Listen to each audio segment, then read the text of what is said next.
നമുക്ക് ചുരിദാറിൻ്റെ ഒരു വീഡിയോയാണ്. അതിനകത്ത് നമുക്ക് different varieties of churidar sets ആണ് വന്നിരിക്കുന്നത്. ഡിഫറെൻറ്റ് റേറ്റ്സിലും ഡിഫറെൻറ്റ് പാറ്റേൺസിലുമാണ് വന്നിരിക്കുന്നത്. അപ്പോൾ നമുക്ക് ഓരോന്നായിട്ട് നോക്കാം. ഇതൊക്കെ നമുക്ക് ഷാമ്പു വാഷ് ചെയ്ത് ഉപയോഗിക്കാവുന്ന മെറ്റീരിയൽസാണ്. നല്ല ലോങ് ലാസ്റ്റ് ചെയ്യുന്ന മെറ്റീരിയൽസാണ്. ചേർന്ന പോലെയുള്ളൊരു പിങ്കാണ്, ഭയങ്കര ഡാർക്ക് പിങ്ക് അല്ല, ഒരു ഡസ്റ്റി ടോണിലേക്ക് വന്നിരിക്കുന്ന പിങ്ക്. ഇപ്പോൾ ഈ യോക്കിൽ വന്നിരിക്കുന്ന എംബ്രോയ്ഡറി വർക്കിൻ്റെ ഒരു കോമ്പിനേഷനിലാണ് ദുപ്പട്ടയും വന്നിരിക്കുന്നത്. ദുപ്പട്ടയുടെ 2 ബോർഡറിലും എംബ്രോയ്ഡറി വർക്കാണ്. ഇതാണ് അതിൻ്റെ ബോട്ടം, പീച്ചിൽ വന്നിരിക്കുന്ന bottom and bottom.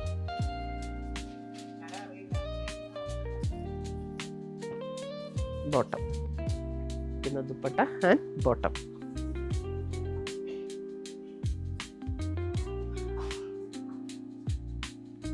And bottom.